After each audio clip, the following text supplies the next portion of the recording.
잠언서 11장 15절로 23절까지의 말씀, 우리 다 같이 한 목소리로 합독하겠습니다. 타인을 위하여 보증이 되는 자는 손해를 당하여도 보증이 되기를 싫어하는 자는 평안하니라. 유독한 여자는 존영을 얻고 근면한 남자는 재물을 얻느니라. 인자한 자는 자기의 영혼을 이롭게 하고 잔인한 자는 자기의 몸을 해롭게 하느니라. 악인의 싹은 허무하되 공의를 뿌린 자의 상은 확실하니라.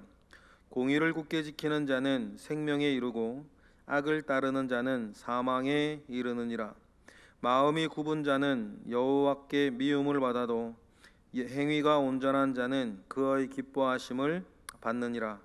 악인은 피차 손을 잡을지라도 벌을 면하지 못할 것이나 의인의 자손은 구원을 얻으리라. 아름다운 여인이 삼가지 아니하는 것은 마치 돼지 코의 금고리 같으니라. 의인의 소원은 오직 선하나 악인의 소망은 진노를 이루느니라. 아멘. 솔로몬의 잠언이 계속해서 이어지고 있습니다. 우리가 처음 읽은 15절은 어떻게 하면 평화롭고 안정된 삶을 살 수 있을 것인가에 대한 이야기를 15절에서 하죠. 원래 성경의 흐름대로 좀 끊으면 이 15절은 14절과 함께 붙어 있어야 우리가 이 말이 무슨 의미인지를 우리가 알 수 있는데, 14절은 우리 사회가 더 평강과 안정을 누리는 사회가 되기 위해서는 어떻게 해야 되는가에 대한 사회적인 메시지가 있죠. 그래서 지략이 있고 묵시가 있어야, 지략을 다시 얘기하면 그 사회 전체가 나아가야 할 방향이 발라야 하고, 그리고 비전이 있어야 그 백성과 나라와 민족이 안정되고 평안하게 살 수 있다, 그 이야기인 거예요. 그러니 여러분, 우리가 우리나라 대한민국을 위해서 기도할 때에도 우리나라의 위정자들, 특히 위정자들이 바른 방향으로 우리나라를 이끌어가게 되어야 한다는 거죠. 소소하게 이런 일들 저런 일들은 사람 살다 보면 있을 수 있어요, 그죠? 그런데 우리나라의 전체적인 국가 전략이 바른 방향이어야 한다는 거죠. 정치적으로도 경제적으로도 사회적으로도 방향이 발라야 한다. 그래서 지략은 방향을 이야기하고, 또 묵시는 그 방향 가운데 우리가 바라보아야 할 비전이 뭐냐, 비전이 분명해야 여러분 오늘 우리를 절제할 수가 있는 거예요. 개인적인 삶도 마찬가지 아닙니까? 여러분, 비전이 분명해야 됩니다. 내 꿈이, 인생에 사는 꿈이 분명해야 돼요. 그래야 지금 내가 절제되죠. 해야 할 것 시간 내고 돈을 써서 더 열심히 하고, 하지 말아야 되는 것 여러분 하고 싶고 유혹에서 끊어내면서 나를 절제시키는 이유는 뭡니까? 비전이 확실하기 때문이에요. 여러분, 비전을 너무 크게만 생각하지 않으셔도 돼요. 여러분 지금 당면한 과제 가운데에서 여러분이 지금 딱 목표라는 게 뭡니까? 그 일을 위해서 내 삶의 다이어트를 하는 거예요. 해야 할 것도 선택과 집중하고, 하지 말아야 되는 것 물리치고, 범죄와 선한 일뿐 아니라 우리 삶의 일상적인 이야기 속에서도 마찬가지예요.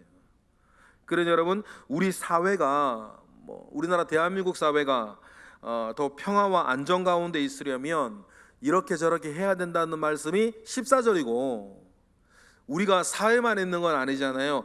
개인의 삶이에요. 개인의 삶이 평화와 안정 가운데에 딱 살아가기 위해서 가장 중요한 요소 중에 하나가 뭐다? 15절, 보증 서지 않는 거다라는 얘기를 하는 거예요. 15절 읽어볼까요? 시작. 타인을 위하여 보증이 되는 자는 손해를 당하여도 보증이 되기를 싫어하는 자는 평안하니라. 여기서 타인이라 라고 하면 가족, 혈육 외의 사람들을 이야기하는 거예요. 그런데 여러분, 6장 1절, 잠언서 6장 1절에는 뭐라 그랬냐면, 보증을 만약에 네가 섰다면 속히 그것을 되물리도록 해라 라고 이야기할 정도로, 잠언은 여러분, 성경은 보증 서는 일들에 대해서 그렇게 권하지 않습니다. 왜 그렇습니까? 보증을 쓴다라고 하는 것은 내 삶의 안전을 다른 이에게 맡기는 거예요. 그렇죠? 우리가 살아가는 데에 영적으로 육적으로 뭐 이렇게 살아가는 데에 필요한 것들이 있는데, 보증을 쓴다라고 하는 것은 내 삶의 안전함의 결정을 다른 이에게 넘겨주는 거죠. 성경은 그거 하지 말라 그러는 거예요.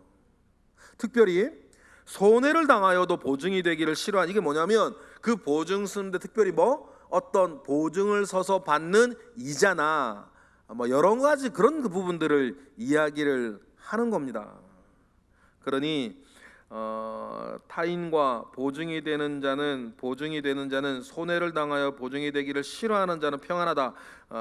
이런 이야기 속에서 우리가 생각할 수 있는 거, 성경에 여러 가지 있죠. 우리가 늘 감당할 수 있는 몫을 생각해 살아야 한다. 너무 자기 자신을 과신하지 말아야 된다. 너희 태만한 태도로, 너무 태만한 태도로 어떻게 되겠지, 될 대로 되겠지, 이런 막연한 어떤 잘 되겠지라고 하는 마음 가운데 있어도 안 된다. 그리고 생각할 그 이상의 것 우리가 생각하지 말아야 된다라고 합니다. 그래서 우리가 다른 일을 돕는 그 부분들에 대해서 성경의 가장 확실한 그 결론은 뭐냐면 차라리 주라는 거예요.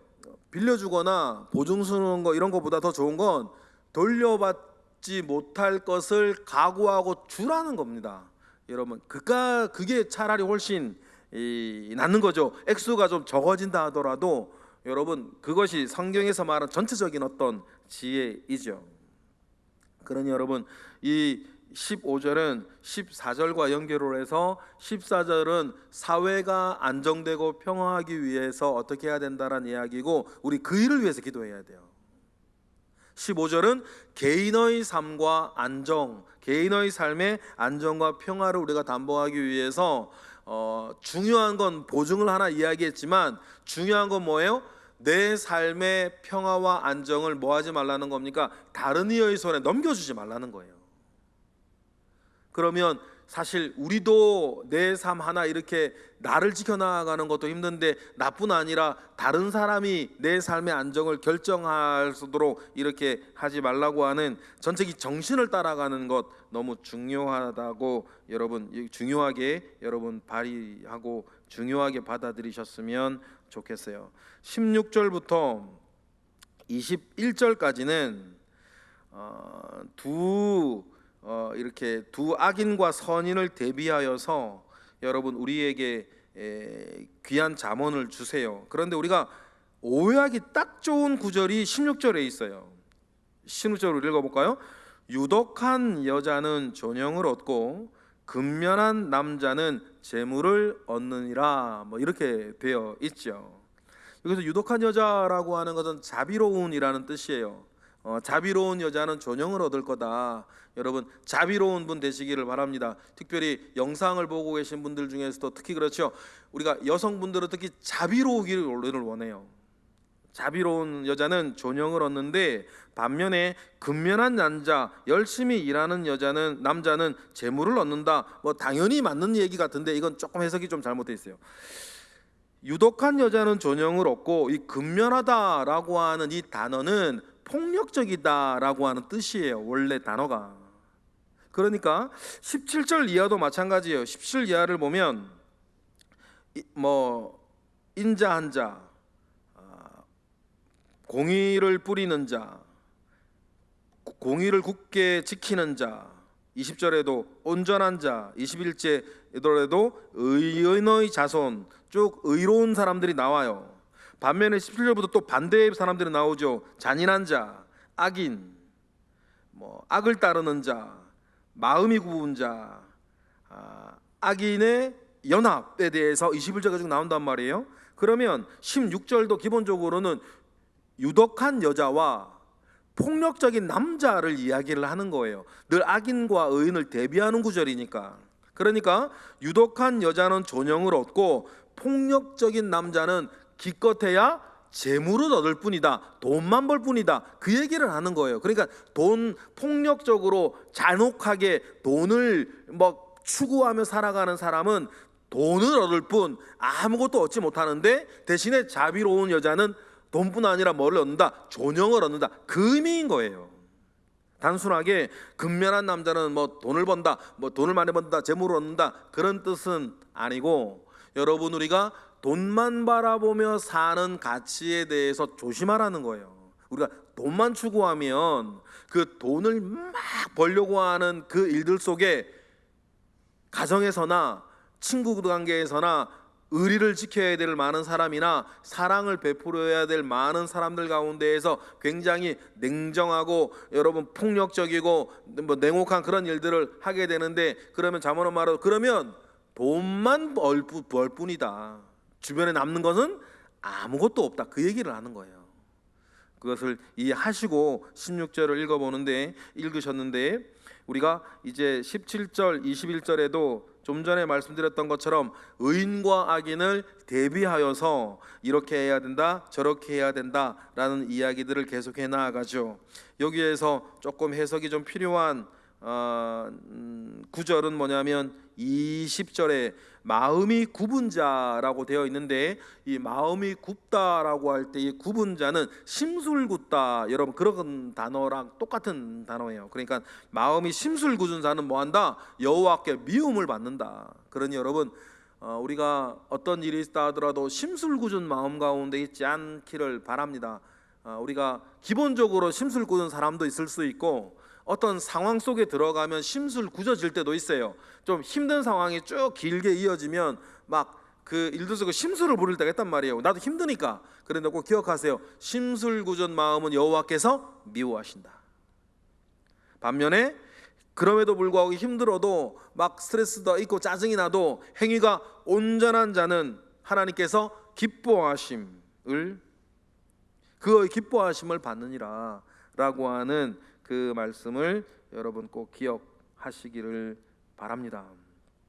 자, 21절에도 악인은 피차 손을 잡을지라도 벌을 면하지 못하죠. 시편 1편 보시면 딱 정확하게 나와요. 의인은 악인들의 꾀를 따르지 아니하며, 이렇게 나오거든요. 그렇죠? 의인은 악인들의 꾀를 따르지 아니한대요. 의인의 연합이 있다는, 악인의 연합들이 있다는 거죠. 그런데 그 꾀를 의인은 따르질 않아요. 그럼 나중에는 어떻게 됩니까? 의인이 회중이 돼요. 의인의 회중에 누가 들지 못해요? 악인이 들지 못하는 거예요.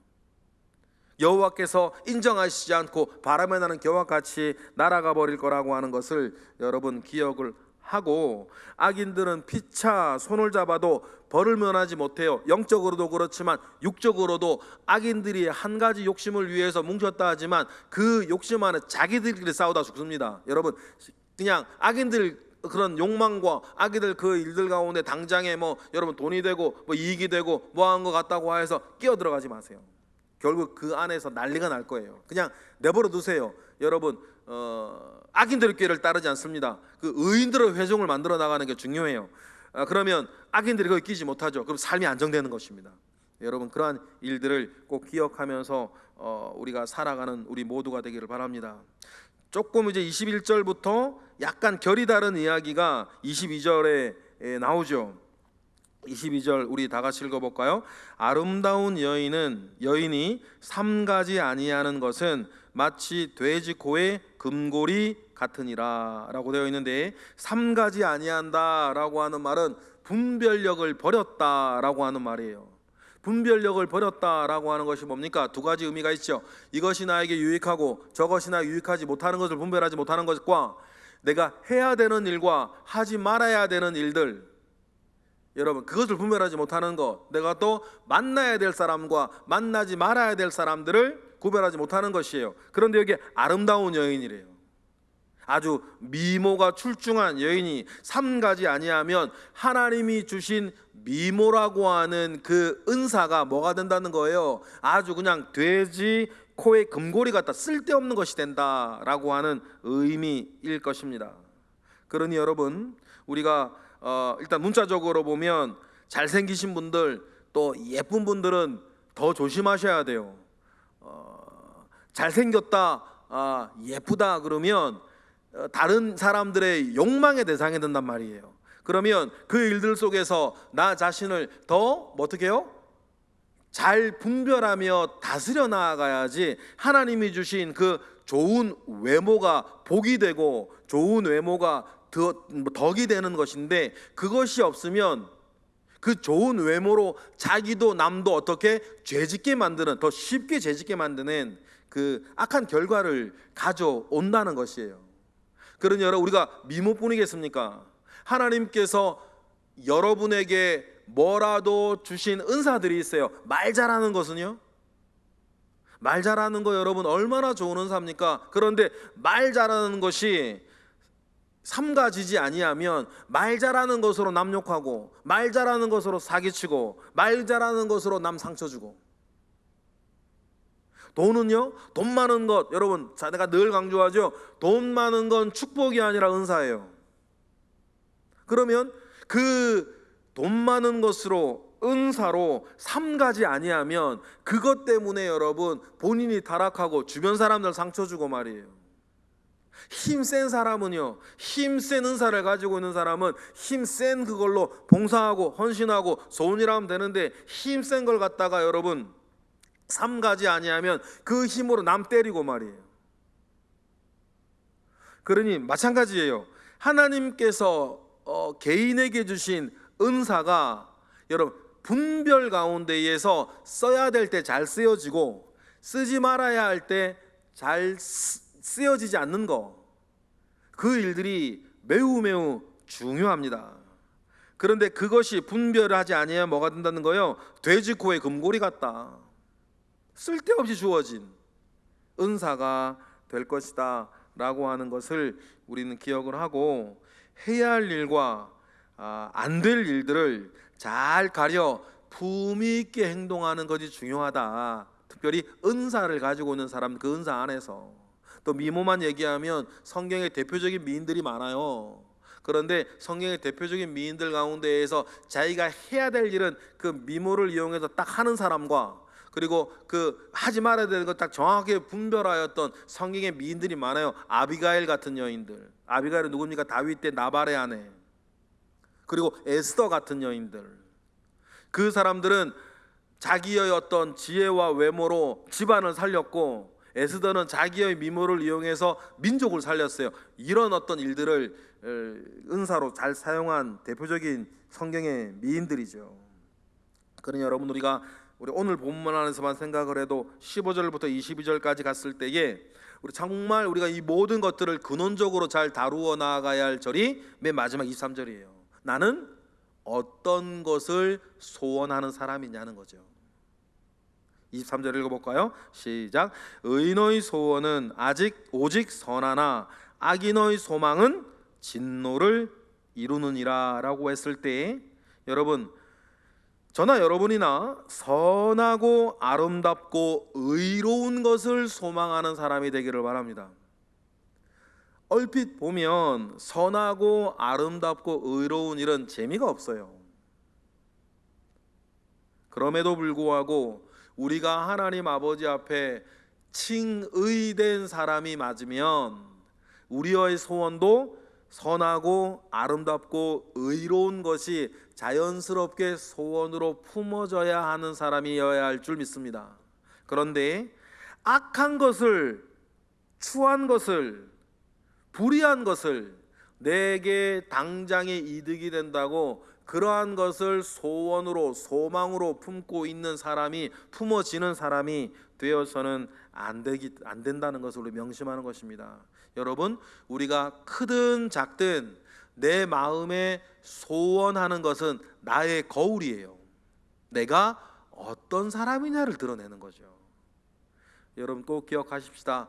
내 소원은 내 거울이에요.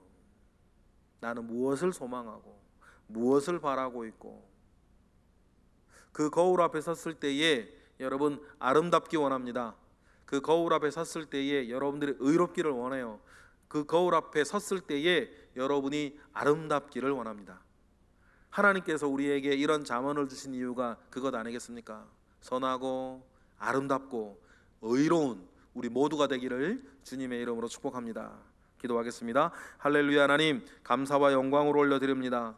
귀한 말씀이 우리에게 쏟아지고 있습니다.